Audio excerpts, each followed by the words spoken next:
Bom, vamos lá. Mais um verso que a gente vai analisar. Hoje são alguns versos que a gente vai falar. E o tema é quando a gente alcança esse nível de iluminação, né? Esse nível de todo o nosso potencial. Ele vai falar um pouco do que é necessário agora. Eu vou colocar o slide. Vamos lá. A gente parou no verso 50.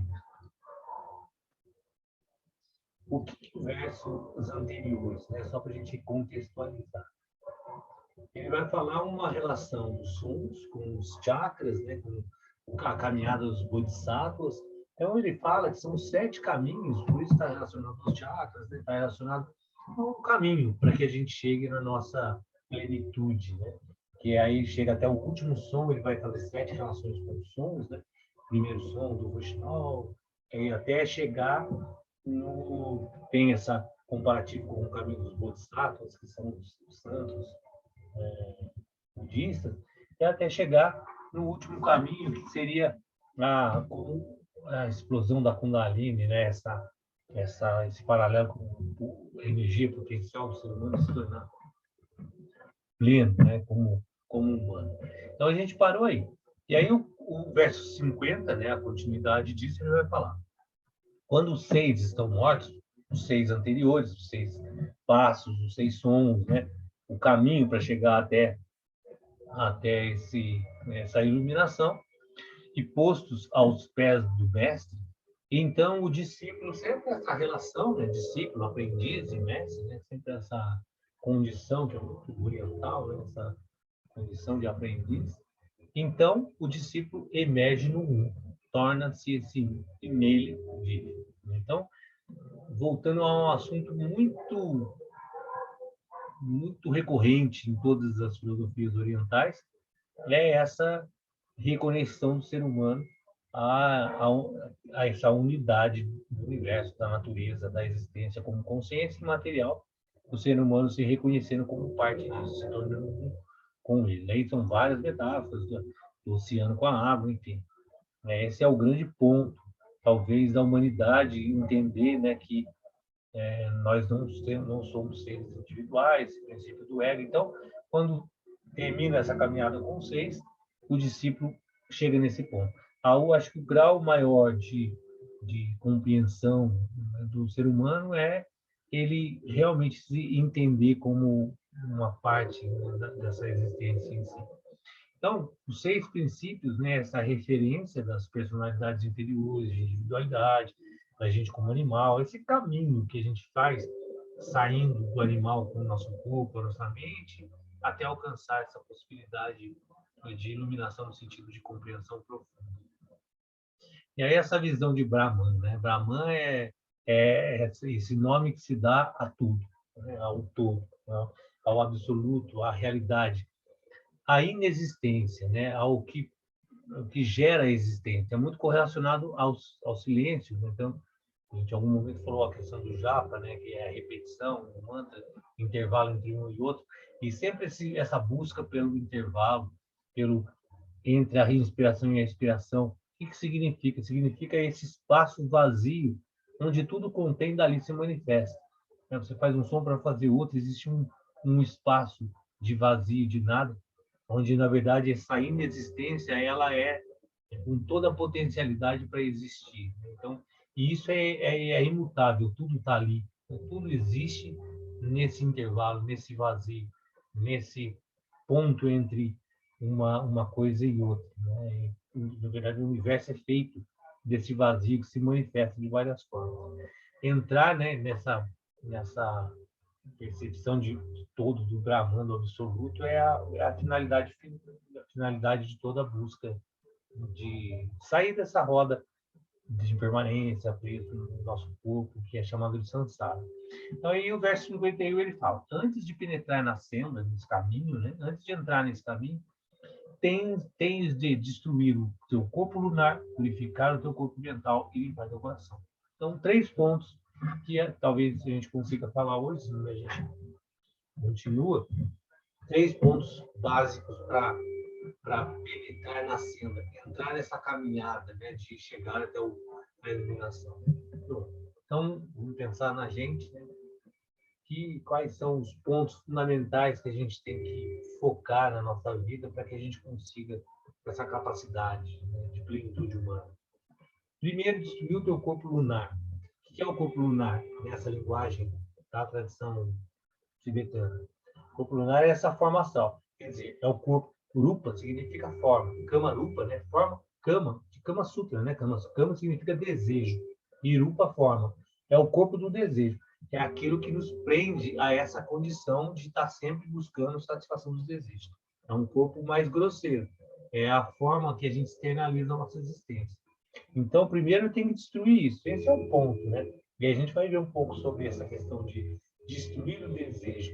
Existe um pouco de confusão, porque o desejo é o que nos impulsiona a existir, né? Não tem como a gente, daquele ponto, desejar, não desejar é um desejo. Não existe uma forma da gente existir que não seja impulsionado pelo desejo, pela vontade. Esse é o princípio da nossa ação. Então, não tem como exterminar o desejo, é exterminar a nossa existência. Então, a gente vai conversar um pouco sobre esse aspecto. Como controlar, né? Destruir esse corpo lunar, essa internalização, mas sem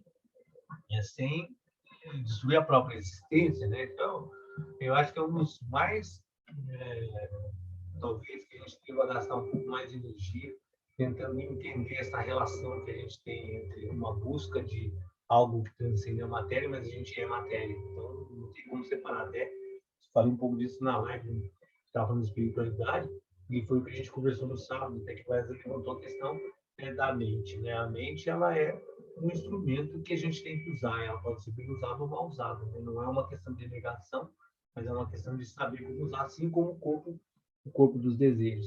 Quando ele fala tem de destruir o corpo lunar, esse corpo de desejo, é justamente esse aspecto de compreender que quanto mais preso ao fluxo de desejo, menos capacidade de estabilidade mental eu vou ter, menos possibilidade de entender as coisas de uma forma iluminada, né? Sem das formas objetivas como são. Mas a gente vai ver isso aí no versos 55 e 56. A gente vai falar um pouquinho sobre essa questão do desejo.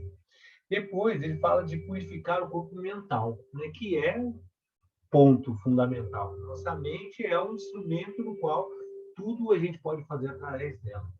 Ou ela é amiga, ou ela é inimiga. Ou a gente entende que o grande valor da vida é conquistar a mente, usá-la a nosso favor, a mente e o nosso corpo ser usada por esse observador que está experienciando o mundo, ou eu me entrego à minha mente e ao meu corpo e vivo como um animal. Em qual sentido de animal? No sentido de satisfazer os desejos naturais, né, como qualquer outro animal, sem aproveitar o potencial humano que é essa possibilidade de caivar, de estar fora desse sistema e utilizar ele a seu favor. Então, basicamente, a gente vai ver também no verso 54, né, nesses versos, são dois polos, né, onde a gente se prende ao nosso corpo, à nossa mente como um animal, no sentido de buscando a satisfação básica, ou a gente pega esse sistema, corpo e mente, e usa ele ao favor desse observador, né, que é tido como uma alma, um espírito, qualquer nome que se dê. Esse que se utiliza disso. Percebe que compreender isso é um pouco, talvez não seja tão simples, mas ele muda completamente a rota da nossa vida. Altera toda a forma como a gente se relaciona com o mundo. Se eu estou buscando satisfazer meus desejos constantemente, existe uma passagem, eu vou falar porque é bem legal, uma passagem do verso do livro Tao Te Ching, o livro das virtudes do taoísmo, que é outro também que a gente vai estudar um dia, porque é espetacular, tanto quanto esses livros são todos espetaculares, mas enfim.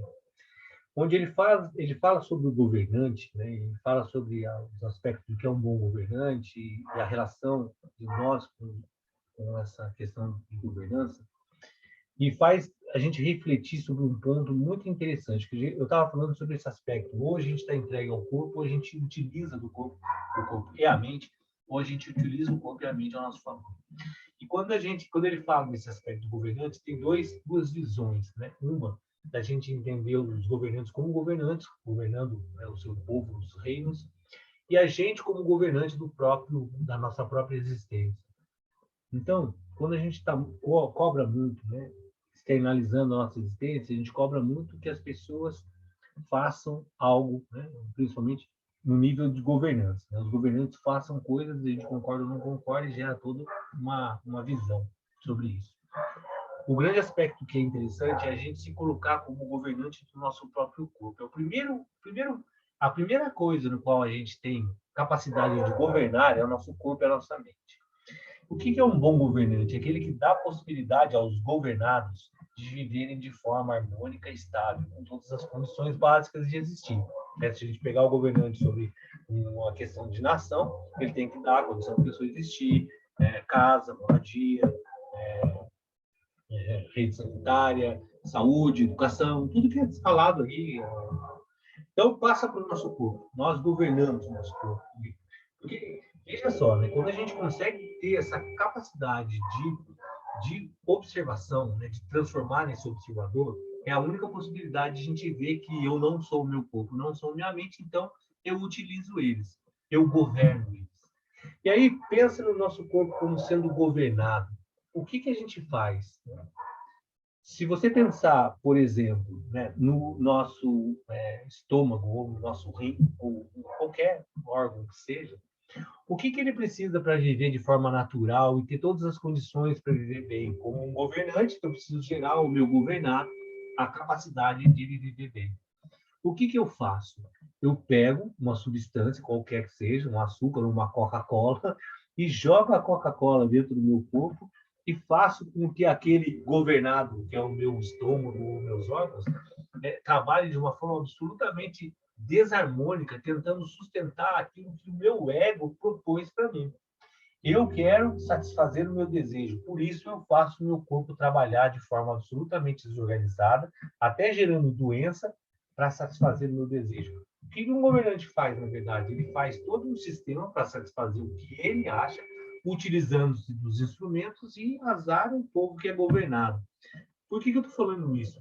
Porque se a gente fizer um paralelo, o que a gente faz com o nosso corpo, com a nossa mente, o que a gente tem capacidade diretamente de governar, é a mesma coisa que todos fazem em todas as situações. Então, se a gente pensar, o nível de controle que a gente tem sobre a nossa própria existência é absolutamente fundamentado no princípio egóico, no princípio de satisfação de prazeres e desejos, independente do dano que isso possa causar naquilo que é parte da minha concepção. Se eu sou um rei, o meu reinado é meu povo, né? é minha. O que eu devo fazer como aquele governante? Estabelecer a maior harmonia possível. Mas eu não faço isso porque eu vejo no meu princípio egóico. Então, voltando ao nosso corpo, a gente destrói o nosso corpo, a nossa mente, porque a gente está absolutamente entregue a esse sistema do nosso corpo lunar. E com a mente absolutamente sem a capacidade de discernimento, de observar as coisas como devem ser feitas. Percebe que louco isso? Porque quando a gente traz esse ponto, né, para a gente, fica muito fácil entender por que as pessoas fazem tudo isso que elas fazem. Porque a gente faz tudo isso com o próprio corpo, com a própria capacidade de governança, no mínimo no básico que a gente tem, que é o nosso corpo, a nossa mente. A gente não consegue governar a nossa própria existência. Como é que a gente vai exigir que outras pessoas façam aquilo que a gente faz da mesma forma, certo?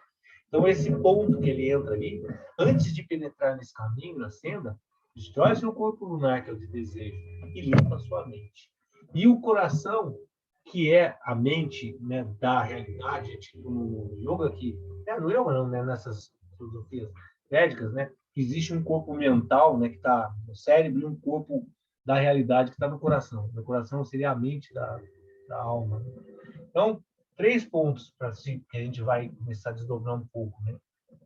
Trabalhar esse corpo de desejo, né? Purificar a mente, né? E limpar o coração. Então, o primeiro ponto, se alguém quiser fazer algum comentário, esse lance da governança eu achei espetacular, porque quando leva a gente a fazer um raciocínio sobre como a gente... tem um yoga chamado Shriatma, né? E ele fala uma frase que eu já usei várias vezes e resume muito isso. Conheceu uma alma, conheceu todas as almas. Por isso, o aspecto de autoconhecimento. na medida que você volta, e isso o Shivaísmo o Shiva Samhita, que é um livro de Hatha Yoga, no final, mas é um dos poucos livros de Hatha Yoga que trabalham filosofia, a gente na formação vai estudar ele. Ele tem uma parte do livro que é filosófica, e quase nenhum dos livros de Hatha Yoga tem, que vai trabalhar justamente essa questão do microcosmos. A nossa visão do universo inteiro como sendo o nosso corpo. Que até no filme Mig, né, tem o gatinho que anda com o colar do universo, dentro do universo é o universo, enfim. Por quê? Porque cada célula, cada existência é um universo em si, é como uma gota da água do oceano no oceano. Né? A gota do oceano é o oceano. Então, essa visão, né, de que nós somos o universo, e aí quando a gente gera o autoconhecimento, que é essa visão de compreender como é o nosso sistema, como funciona o nosso sistema, no qual a gente governa, a partir desse ponto, e aí voltando a frase de Shri Atman, conhecer uma alma, conheceu todas. Conhecer o seu sistema, conheceu todo. O Sadhguru usa uma colocação bem interessante, que isso como Shiva. Né? Shiva é essa estrutura fundamental de todo o universo em qualquer tempo. Na hora que você conhece como funciona a estrutura fundamental do universo, você conhece como funciona o universo inteiro. E os desdobramentos, pode ser celular, tecnologia, foguete, mas a base estrutural do funcionamento é uma só, desde que o universo existe como universo. Então, quando a gente traz essa visão de autoconhecimento, quer dizer, começar a internalizar a nossa existência, né, e fazer as análises de como a gente age, né, no nosso princípio, fica muito claro e muito fácil entender como as outras pessoas agem em outras situações. Então, se alguém quiser fazer algum comentário, fique à vontade, gente, que essa parte é bem interessante. Não está na moda ainda, né, essa coisa de analisar movimento. Tranquilo? Bom, eu vou indo, vou falando, gente. Se quiser interromper, interrompam, tá? É bem importante a visão de vocês também. Então é isso que a gente vai fundamentar. Com certeza não vai dar para a gente ver tudo, mas vem a ideia de ver tudo hoje, mas a gente vai passar sobre esses 3 pontos que são fundamentais dentro para que se a gente penetre nesse caminho, nessa cena. Né? Corpo dos desejos, Kamarupa, corpo mental e o coração. Primeiro a gente vai falar sobre o coração, né, que é a mente da realidade.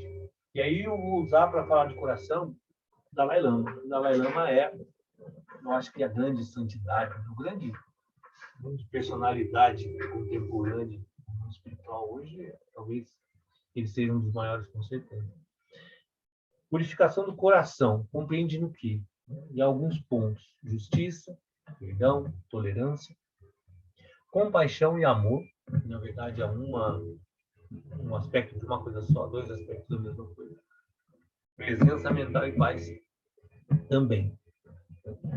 Então, a gente vai concentrar um pouco no aspecto de compaixão e amor. Pode falar um pouco sobre justiça, perdão e tolerância. Justiça seria funcionar de forma harmônica. Seria fazer com que as pessoas tenham condição, os governados. Se a gente falar os governados, é o meu rim, né? Como pode ser uma pessoa. O que é justiça para o meu rim? É fazer com que ele funcione de forma natural. Que eu não exerça nada de desarmonia no sistema dele. Que eu proporcione, eu como governante do meu rim, do meu estômago, das minhas células, eu proporcione para eles uma forma de existir de forma equânime, estável, sem exigir aquilo que não é da natureza deles. Isso é justo. Se eu faço isso comigo, eu posso expor isso para fora.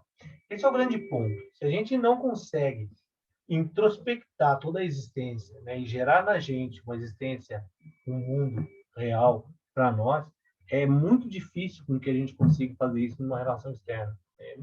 É muito difícil a gente tentar exigir das pessoas serem algo que nem eu sou. Então, compreendendo isso, já nasce naturalmente a estrutura de perdão. Porque quando eu percebo que essas ações estão sendo geradas, e uma das coisas do perdão muito interessante de entender, que as ações são geradas por um condicionamento, por que eu ajo dessa forma? Porque em nenhum momento essa cultura no que eu vivo me predispôs a me colocar numa situação de autoanálise e de, primeiro, eu me analisar antes de me relacionar com as pessoas. Essa visão de competitividade, essa externalização excessiva de prazer. Eu vim da área de comunicação, 24 anos trabalhando com propaganda. A ideia é compra, coma, faça. Né? Não importa se você quer ou não, você tem que comprar, né? Você tem que fazer.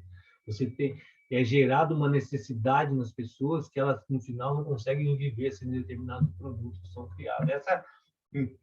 Esse empurrão para esse mundo externalizado faz com que a gente gere várias ações condicionadas, muitas vezes sem a capacidade de observação, né? Sem a equanimidade mental, até porque a mente está confusa, com um monte de informações, um monte de medos, um monte de... Porque a gente está numa desconexão profunda com a natureza. Um dos outros pontos muito interessantes de taoísmo também, a gente não deveria buscar nada, as coisas deveriam vir, porque isso é natural. É natural esse fluir da existência. Eu não tenho que procurar nada na existência minha. Eu tenho que simplesmente abrir espaço para entrar. É aquele exemplo fácil da xícara, né? O mestre chega com a xícara falando, cheio de coisas, ele faz o exemplo da xícara, e vira, e a xícara derrama, né? Mas, basicamente, para não ficar preso nessa história, se a xícara estiver cheia, não tem como encher nada, não tem como entrar nada. Só posso adquirir qualquer coisa na minha existência no momento que eu conseguir esvaziar para que a outra coisa entre. Esse fluir, ele vai se dar na medida que eu consigo esvaziar a minha mente, a minha existência como um todo. Então, na hora que eu consigo ter essa capacidade de percepção não condicionada, porque o condicionado eu enchi, a minha mente está cheia, a minha vida está cheia, está tudo cheio, e sempre buscando essa satisfação constante. E aí a minha ação é condicionada, né? Eu nem sei por que eu estou fazendo aquela coisa. Então aí cai no ponto de que a ação é errada, não sou eu não sou o mal da humanidade. Eu faço coisas por ignorância, né? Aquela frase de Jesus, perdoe-me, eu não sei o que eu faço. E aí, quando eu percebo isso, naturalmente gero perdão comigo mesmo. O ponto é autoconhecimento. Da gente sai para os outros, né? A base eu tenho que criar o meu mundo para que daí eu espelhe o que é o mundo de fora. Quando eu consigo me perdoar, eu consigo perdoar os outros. Quando eu gero confiança em mim, eu gero confiança nos outros. Quando eu gero toda essa estrutura de integridade, autenticidade, né, que a gente usa no estudo dos chakras, eu consigo perceber isso nos outros. Quando eu sou justo com o meu sistema, com o meu corpo, com a minha mente, eu posso ser justo com os outros, e aí pode criar uma relação de justiça. Então, justiça é fazer com que funcionem as coisas de forma harmônica. Primeiro com a gente, depois com o nosso entorno. E aí isso vai se expandir. E perdão vai nascer na medida que eu consigo entender essas desarmonias geradas, eu vou perdoar porque eu sei que é uma estrutura de condicionamento que aos poucos ela precisa ser descondicionada com a capacidade da mente perceber as coisas de forma mais clara. Né? É o caminho da iluminação, né, que a gente está vendo. E aí, naturalmente, quando eu compreendo que tudo está dentro de uma ordem, funcionando como deve funcionar, e é um sistema, nós estamos presos num sistema, gera natural tolerância. Tolerância significa, eu entendo que está tudo certo, não tem nada errado, tudo está funcionando como deve funcionar. E as coisas estão presas num sistema de leis, isso é o universo. A minha mente está presa num sistema de leis, o rio está preso, o cachorro está preso, a planta está presa, tudo funciona dentro de um sistema de leis. Eu tenho que, como humano, e aí é o grande potencial, essa é a grande meta, como humano eu consigo perceber esses padrões e alterá-los e usá-los para essa libertação, né, desse observador que está preso nesse sistema. Porque no sistema eu não consigo mexer. Ele é uma contínua ação e reação. Então, percebe que os 3 primeiros pontos de purificação do coração, eles vão passar por uma compreensão das ações harmônicas, de uma compreensão de uma estrutura condicionada onde os atos são errados, mas não as pessoas que geram os atos, e sim os condicionamentos nos quais elas estão presas. E isso vai gerar uma compreensão. Quanto mais eu compreendo o funcionamento da natureza, mais me gera tolerância. Por que uma pessoa planta uma semente, espera 6 meses, 1 ano para colher tal planta? E ele é tolerante. Ele tem a tolerância, ele não quer que nasça amanhã. Quando quer que nasça amanhã, vai ter que gerar uma desarmonia. Todo um sistema onde vai alterar a estrutura básica daquela existência natural. Se não, seja tolerante. Por quê? Porque entende como funciona. A tolerância é uma compreensão do funcionamento da existência em si. Só isso. Quanto mais... Por isso, iluminação. Esse é o ponto fundamental da iluminação. Luz estou no escuro, eu não consigo enxergar. Acende a luz, eu consigo enxergar. Quando eu consigo enxergar com clareza, me gera justiça, perdão, tolerância. Percebe que a base de tudo isso é uma mente clara e estável. Esse é o ponto que a gente deve colocar como uma prioridade número 1, número 0 da nossa vida. Então, a purificação do coração, ela passa por esses 3 primeiros pontos: justiça, perdão e tolerância, né? Eu falei um pouco sobre isso. A gente vai focar mais compaixão, amor e presença mental e paz, que você falava nos outros versos. Compaixão é o desejo de libertar o outro do sofrimento, né? Eu gero empatia e compaixão quando eu vejo um outro ser, né, e eu quero que ele não sofra, né? Isso é o princípio de compaixão. Pode ser por um ser humano ou por qualquer outro ser. E o que é amor? Amor é, além dele não sofrer, eu quero que ele seja feliz. Uma coisa é eu não deixar ele sofrer, né? Tem uma pessoa passando frio, eu vou lá e dou um cobertor. Isso não quer dizer que ele vai ser feliz. Eu tiro o sofrimento dele. Dou comida, ou trato do animal. Outra coisa é eu proporcionar a possibilidade desse ser feliz. Isso é amor. É lindo isso, né, gente? Não é minha, não, Dalai Lama, por isso que eu vou falar com tranquilidade. São 2 aspectos da mesma coisa. Compaixão, o desejo de não sofrimento, e o amor, o desejo de felicidade do outro.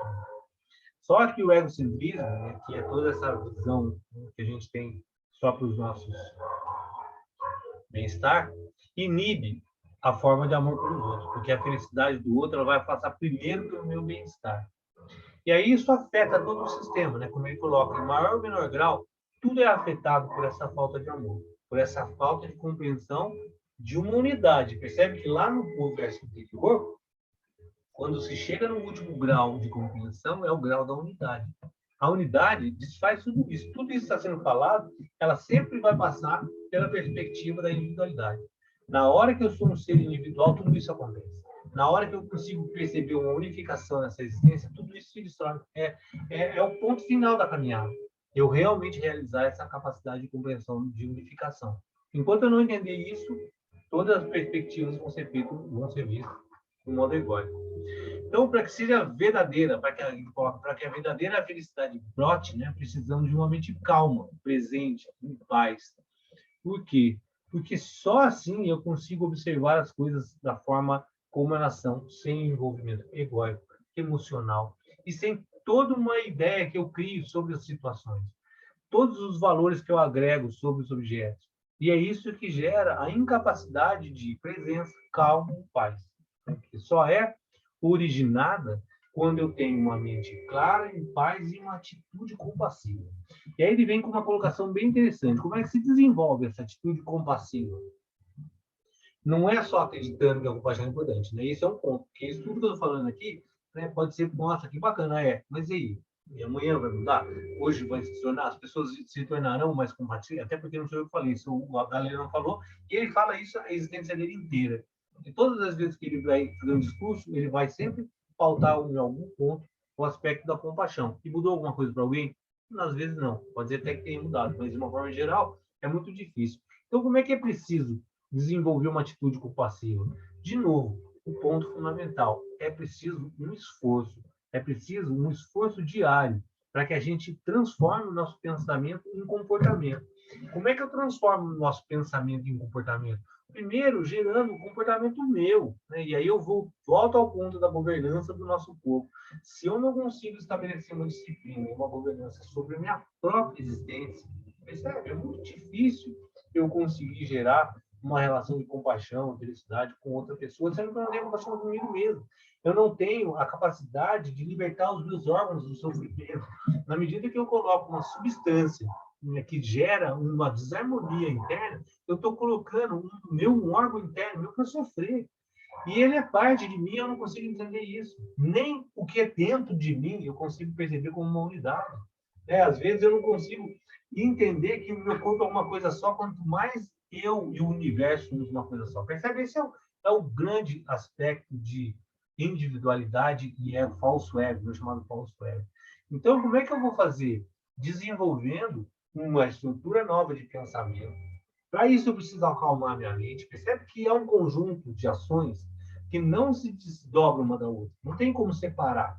A minha mente agitada me gera imposição, a não condição de perceber qualquer uma dessas existências, dessas possibilidades mais sutis. Então, eu preciso, primeiro, acalmar minha mente, gerar um princípio de estabilidade e equanimidade mental. Esse é um ponto básico. Por isso que eu trabalho nos asanas, pranayamas, estruturas mais grosseiras da prática. Por quê? Porque eu tenho que sair desse ponto. E esse ponto é o inicial da minha conversa. Transformar a minha mente numa mente estável é o básico de tudo isso que a gente está falando. Quando eu faço isso, eu tenho a possibilidade de observar esses pensamentos, a possibilidade de gerar um mínimo de equanimidade nisso que a gente está falando. E aí eu posso começar a tentar transformar os meus pensamentos. Porque o pensamento é a raiz. Ele vai dali, um pensamento puxa o outro, milhares. A gente não pensa duas coisas ao mesmo tempo, sempre de um em uma, mas numa rapidez espetacular, onde a gente gera milhares de fluxos de pensamento, onde sai de um e lá no final a gente nem sabe por que chegou, mas saiu de um primeiro pensamento.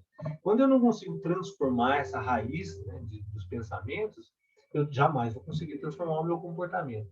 Então percebe que quando a gente fala assim, compaixão é a base de um coração limpo, puro, que é o necessário para que a gente entre nessa senda, nesse caminho, eu preciso ter esse esforço de trabalhar a minha mente, de trabalhar essa quietude, de trabalhar. É um esforço. O mesmo esforço que às vezes é feito para que a gente consiga, sei lá, conquistar um emprego bom, ou conquistar uma situação. Percebe que a gente faz um esforço de 8 anos de, sei lá, 8 anos de estudo básico, mais 4 de não sei o quê, mais 10 de faculdade, mais 8 de, sei lá, 20 anos. Se você pegar em dinheiro isso, fortuna é gasta para a gente conseguir um emprego, para a gente conseguir uma situação onde a gente ganhe uma grana e consiga satisfazer os nossos desejos. Percebe o tamanho de esforço que é feito para a gente conseguir uma grana? E por que a gente não consegue desenvolver um esforço para controlar nossa mente, nossos pensamentos? Isso é o que a gente tem que começar a pensar um pouco, né? Quais são os valores que a gente dá, né? No curso até do funcionamento, foi o passado, o módulo passado, foi exatamente esse ponto, né? Qual é o maior valor de todos? A minha mente estável. Felicidade é a minha mente estável e sã. Então, se eu estabelecer esse valor, todas as minhas ações agora vão ser para esse valor. Se o valor é outro, todas as minhas ações são feitas por outros valores. Então, quando eu consigo compreender isso, desenvolver um esforço, né, para transformar os pensamentos e o comportamento, e aí eu passo do nível, então, de entender que compaixão, ela é importante. Ela passa a ser um bem-estar fundamental. Né? E aí eu vou gerar ação, senão eu não vou conseguir geração. Senão eu vou estar sempre preso numa cadeia, por isso ele coloca no primeiro.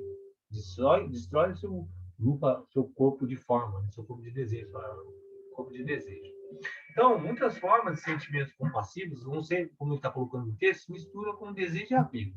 No final, o que é ser compassivo? Se fizer uma análise profunda, grande parte das nossas ideias do que é compaixão está preso numa estrutura egóica. O meu bem-estar. A estrutura egóica significa eu faço, mas eu fundo para mim mesmo. Mesmo aquela ação que eu não espero nada material em troca. A grande não ação é chamada como no yoga a karma, né? Nas outras tradições, a não ação é a ação sem a intenção. Eu faço, mas eu quero que a pessoa me agradeça. É uma intenção. Eu faço, mas eu me sinto bem porque eu ajudo as pessoas. Percebe que eu me sinto bem, já é uma ação egóica fundamentada em apego. Não é uma não ação, né? Não é a karma, não é o sentido de você agir porque tem que agir daquela forma, simplesmente conectada com o que deve ser feito de uma forma natural. Não é. Se existe qualquer fio, né, que chama de morra. Morra é essa ilusão muito tênue, né? Esse apego muito fino de a gente compreender que às vezes é até bom, mas ele existe. Né? Quando isso acontece, está misturado esse sentimento de compaixão. A compaixão é quero ver o outro sem sofrer. Isso é compaixão. Esse princípio, independente do que eu ganhe, de qualquer coisa. Né? Isso é uma ação baseada na não ação. Eu faço aquilo que tem que ser feito, porque isso deve ser feito dessa forma, independente de qualquer coisa. E quando eu quero que esse ser não sofra e seja feliz, aí eu gero esse princípio de amor.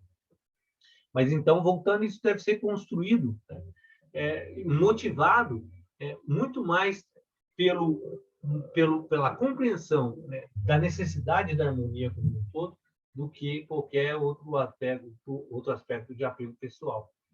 Então, ele coloca, terminando, né, compaixão sem apego é possível. Portanto, a gente precisa esclarecer bem a distinção entre compaixão e apego. E aí percebe que sempre volta em pontos no qual é necessário uma análise, né? Uma análise mental. Isso no yoga é muito trabalhado, chamado vichara. Vichara é essa condição de análise. Vitarka é a primeira análise. Essa é a estrutura de samadhi. Samadhi é a iluminação. Tá? criaturas do yoga, é muito estudado esses níveis até chegar à compreensão máxima, que é chamada de samadhi, né? E o primeiro é Vitarka. Vitarka é uma análise racional, intelectual de qualquer coisa. A primeira coisa que eu preciso entender, preciso levantar dados, né, e fazer uma análise racional daquilo. Vitarka já é um nível onde é esse nível de observação, né, esse nível de estar sempre numa análise profunda sobre qualquer aspecto.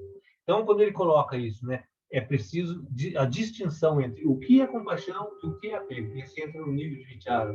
Eu estar sempre fazendo uma análise, né, um discernimento claro sobre as coisas, sobre a situação. Razão pura. Né? Puxar das situações, né, uma análise sempre... Mas como é que eu consigo puxar? Percebe que dentro do que eu falei de Samadhi, né, são, o primeiro nível é Vitarka, que é a análise racional, que você, dois níveis, não vou ficar entrando nesse método, mas são dois níveis, depois você vem para Vichara, que são dois níveis, até entrar em estados mais elevados de compreensão.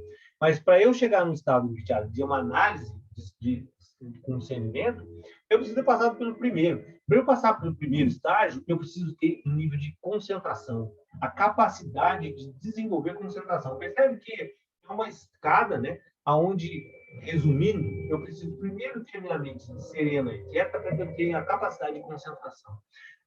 Manter esse fluxo de concentração constante é levar a mente ao estado meditativo. Esse primeiro estado meditativo que vai desenvolver os outros. Então, não adianta eu querer compreender níveis se eu não trabalho o básico, que é aquietar a minha mente, que esse é o primeiro passo. Então, tudo isso que a gente está falando, com amor e compaixão, que é a limpeza do coração, vai passar necessariamente pela presença mental e paz, pelo aquietamento mental. E aí ele termina falando, a verdadeira compaixão não é apenas uma resposta emocional, porque o emocional está absolutamente ligado no aspecto vivencial, egóico e condicional, né? Porque você pensa, gera uma emoção, você se apega àquela emoção, né? A mente funciona, é raga do eixo, né? Desejo, aversão. À medida que eu gero um sentimento interno, me apego àquele sentimento ou não, tudo isso é uma estrutura absolutamente condicionada. E aí sai totalmente da percepção de discernimento. A verdadeira compaixão, ela não está nessa resposta emocional, mas num firme compromisso fundado na razão. Quando eu consigo entender realmente isso, assim como eu consigo entender que eu tenho que me esforçar para ganhar dinheiro, eu gero um esforço imenso para isso, que é fundamentado no quê? Na razão. Se eu não tiver dinheiro, eu não como, não durmo, não faço nada. Então, a razão me gera um compromisso fundado de um esforço imenso. Enquanto eu não gerar esse princípio, né, fundamentado na razão, no próprio compromisso com a compaixão, com a unidade, com todos esses aspectos, não vai existir, então, uma verdadeira ação em volta da compaixão. Bonito isso, né? Porque, no final, é uma autoanálise de tudo que a gente vive. Se alguém quiser fazer algum comentário, fique à vontade, pode falar.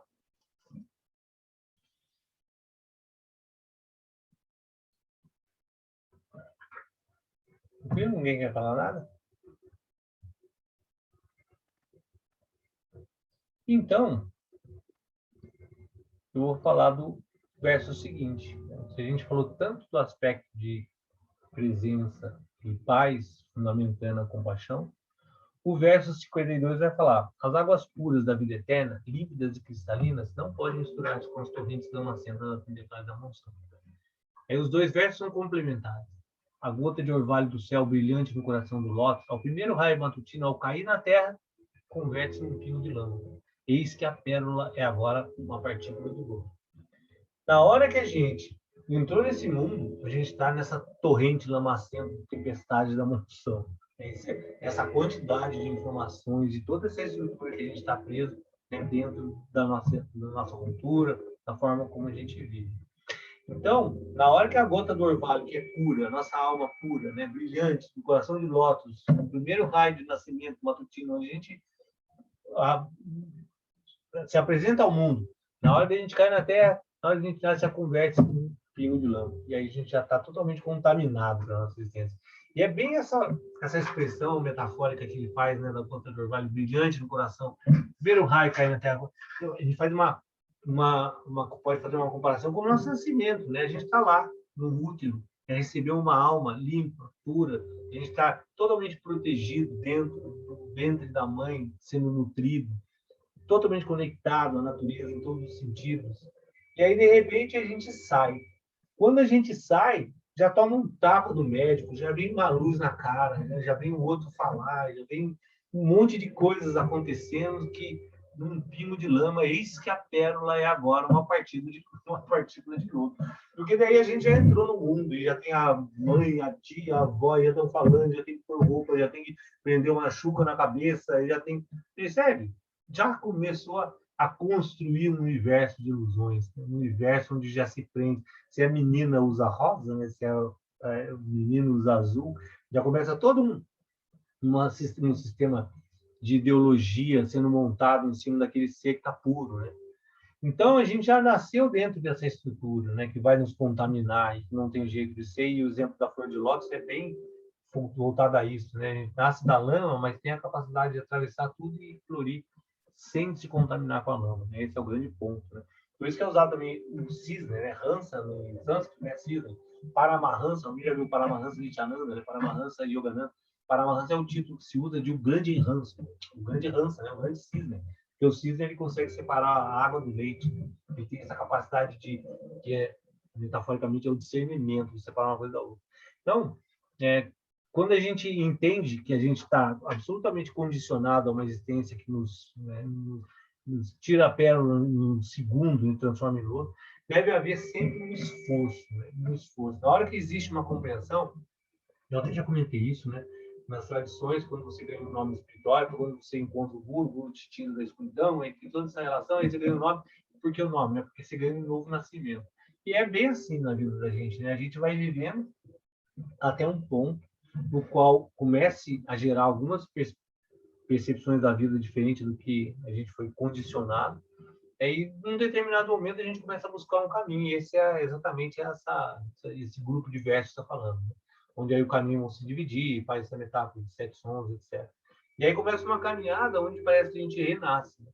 E aí, quando a gente tem esse renascimento, tem que haver um comprometimento com uma prática, com um esforço, para que sempre a gente gere a capacidade de presença mental, clareza, discernimento, silêncio mental. Não adianta a gente ficar usando as informações que a gente tem na nossa mente, claro que adianta, né? Mas não adianta a gente ficar usando fundamentado nelas, porque elas estão contaminadas.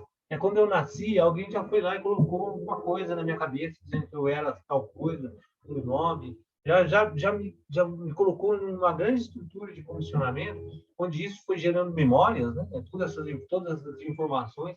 E aí, como eu vejo o mundo, é fundamentado nessas memórias. Então, eu só vou conseguir abrir um novo espaço de percepção da minha consciência do mundo silenciando essas memórias, utilizando aquilo que é necessário e silenciando para encontrar novas perspectivas. Olha que bonito isso, gente. Esse é o ponto, tá?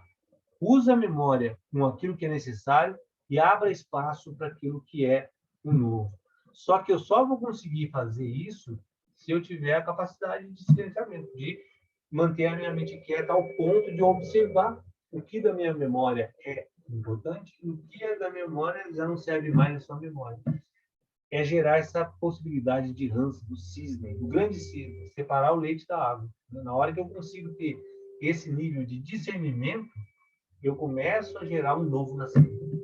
E aí eu tenho essa possibilidade, então, de mudar do foco de eu estar entregue a um sistema funcional, cultural, mental, corporal, tudo isso onde eu vou simplesmente entrando nessa corrente, né, de pensamento, ou eu pego todo esse grande equipamento maravilhoso que me deram, que é meu corpo, a minha mente, e toda essa possibilidade essencial, e uso ao meu favor. Só que para isso, eu preciso domar a minha mente, treinar a minha mente, usar o meu corpo, mas eu preciso começar governando a minha existência de forma justa, né, compassiva, com amor. Tudo isso eu preciso começar a gerar comigo. Por isso, o meu corpo é a minha mente, além de ser o meu instrumento, a minha ferramenta, é o meu grande laboratório, onde eu vou estabelecer toda essa relação primeiro comigo e depois com o mundo. E aí, no 54, né, ele vai entrar, então, no aspecto profundo mental. Né? Se a gente está falando que a mente é o grande ponto importante em toda essa estrutura, Ele vai falar da mente. E aí ele vai falar um verso falando: lute com os teus pensamentos impuros, antes que eles te dominem. O pensamento é a raiz de toda a estrutura de fluxo que vão gerar várias ações lá no final, onde a gente nem tem ideia da onde começou a estrutura daquela ação, né, baseado no primeiro pensamento. A capacidade de análise dos pensamentos, de atenção, é fundamental, porque cada pensamento impuro luta com ele, né? Luta para eliminar. E aí tem um nome que eu nunca me lembro de Santos, que é essa ação de contrapor.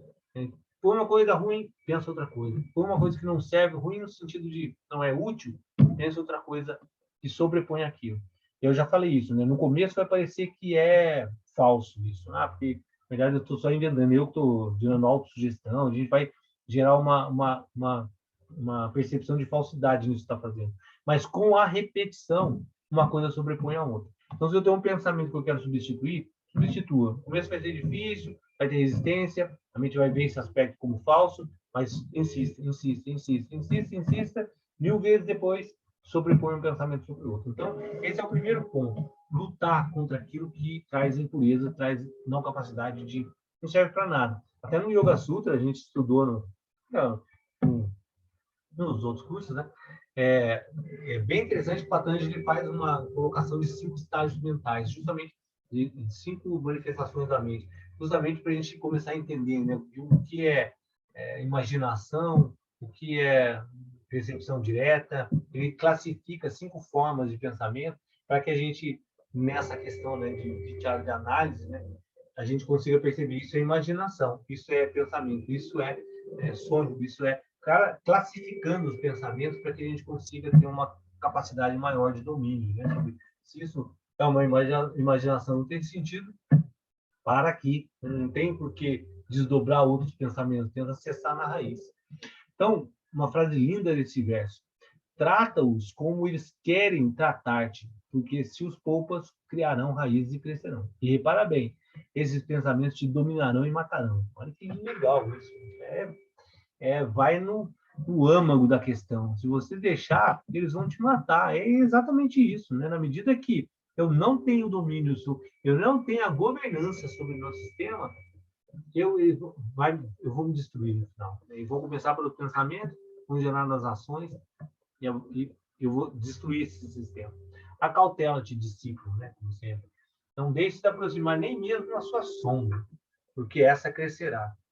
É o famoso orar e vigiar, né? Estar sempre atento, né? E atento porque a gente não dá importância para uma mínima estrutura de pensamento, mas ele vai enraizar de uma tal forma que no final ele vai causar um grande dano se a gente não tivesse, chama de viver, né? Esse nível de discernimento e clareza.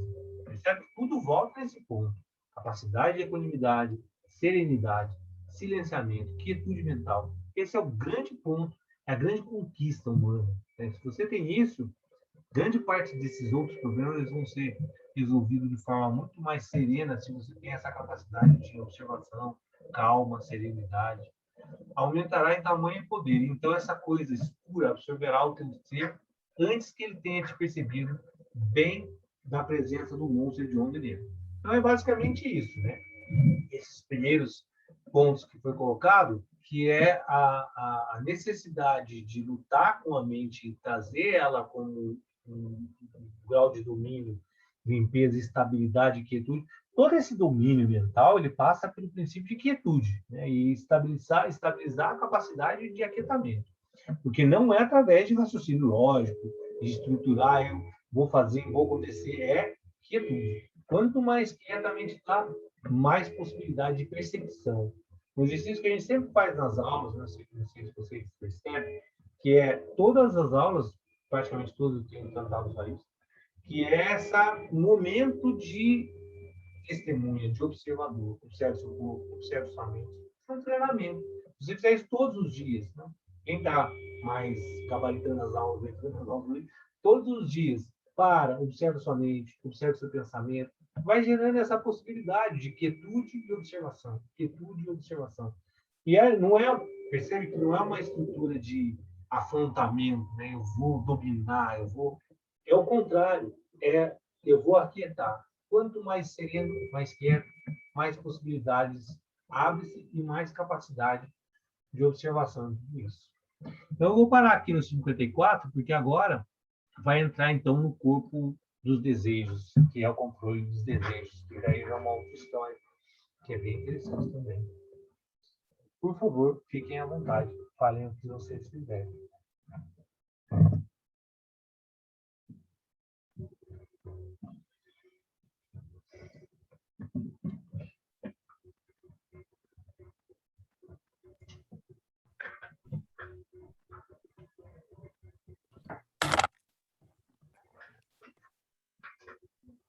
Eu vou fazer uma pergunta hoje, Danilo.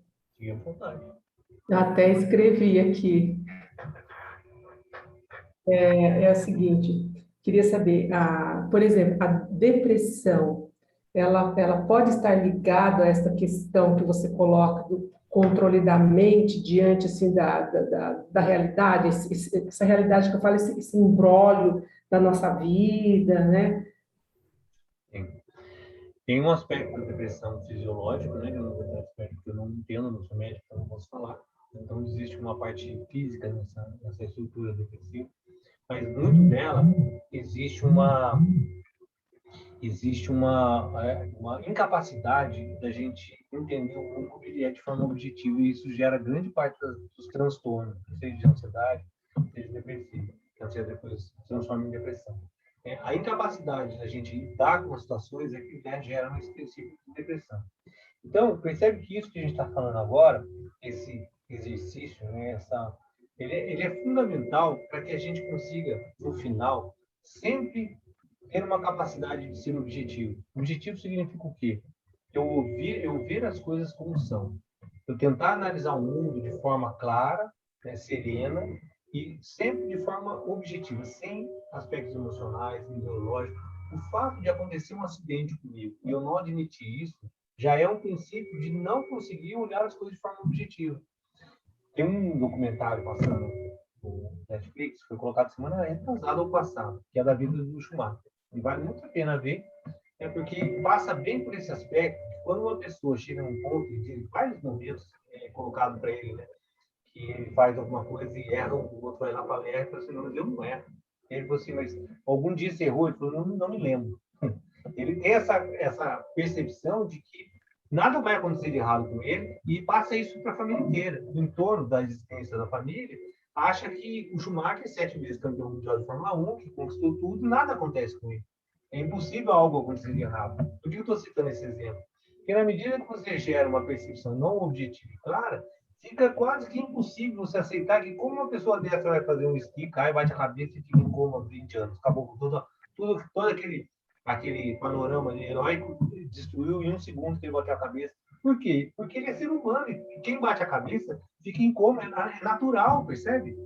Se você tem essa capacidade de observar as coisas com naturalidade, com estabilidade, o princípio da depressão, a não ser um outro caso físico, eu não vou entrar nesse mérito, porque eu não sei, não entendo, mas no caso especificamente da qualidade de observação da mente, percebe que se eu entender de forma objetiva e clara que eu sou um ser humano e posso bater a cabeça e ficar em coma, isso pode acontecer, percebe? Se eu não entendo isso, eu posso ficar deprimido, eu posso entrar num transtorno profundo, eu posso acabar com a minha vida, porque comigo, porque com a minha família, porque com uma pessoa, enfim.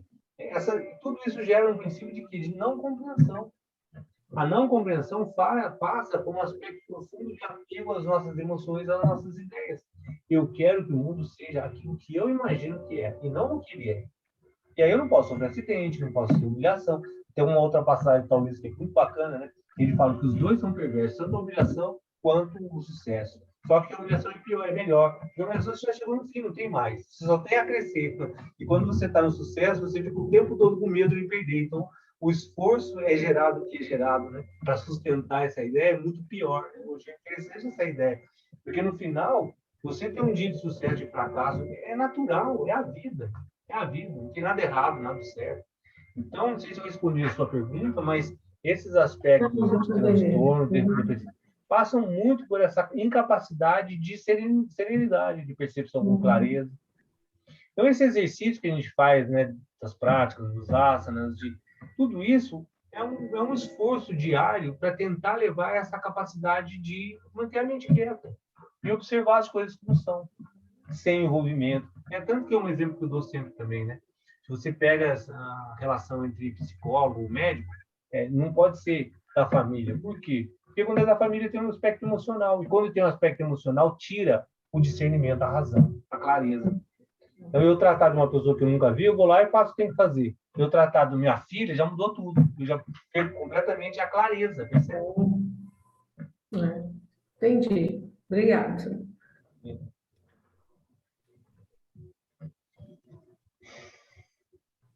Essa, não sei como vocês viram, essa ideia de comparar o nosso corpo com um aspecto de governança, eu achei espetacular isso. Né? Quando você leva ao nível de como eu governo meu corpo, como eu governo a minha mente, quais são os aspectos egóicos que eu faço no final, só para satisfazer desejo, isso eu destruo o próprio corpo. E aí, como é que a gente vai exigir que uma pessoa governando outras pessoas já age de forma diferente? Que no final é como a gente age, com a gente mesmo. É muito louco isso, né? E é tão simples, né? Porque a princípio a gente é a única coisa que, na verdade, a gente tem o controle, né? Como você colocou, né? De certa forma ainda, né? E mesmo assim a gente deixa escapar esse controle. Né? Se você imaginar E como escapa, hein? Se você imaginar os governados nossos, né? O nosso estômago, nosso filho deve estar falando assim, nossa, o cara é o extremo, sei lá que posição que ele é, vai querendo que a gente tivesse uma votação e tirava a gente fácil da dúvida. Porque a gente não consegue gerar o princípio de compaixão, de amor, né, de justiça. E tudo isso está nos nossos órgãos, né? Não está no mundo externo. Né? A gente tem mania de tentar resolver o problema da humanidade, né? Principalmente se você está em barco, quer resolver o problema da humanidade inteira e não consegue, às vezes, prestar atenção na própria existência, né? No próprio, como o Wesley colocou, né? Aquilo que está no mais nível de controle da gente.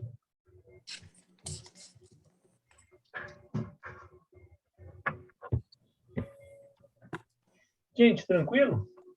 Tranquilo. Muito boa. Muito boa a aula. Excelente. Esse livro puxa umas coisas bem bacanas, né? Nossa, outro que a gente tem que estudar também é esse do O Caminho das Virtudes, do taoísmo. É espetacular também, gente. Nossa, são vários. Devia estudar tudo, passar a vida estudando. Mas tem uns que tem essa capacidade de síntese, né? De ir diretamente no que der. É libertador. É libertador. E aí você usou só para terminar, a Juliana colocou no chat, e acho que todo mundo tem acesso ao chat, libertador essa percepção. E aí, se você vê, né, qual é o final de toda a busca da tradição védica, né, dentro da nossa existência. Moksha, né? Se liberar, se libertar. No final é isso que a gente busca, se libertar de todas essas loucuras no qual a gente fica preso através da mente. É a libertação. Libertação. Tudo certo, gente? Tudo certo. Muito bom. Excelente. Então, eu vou desligar a gravação aqui para quem estiver pegando. Uma boa noite para todos vocês. Boa noite. Até amanhã. Obrigada. Até amanhã. Obrigada.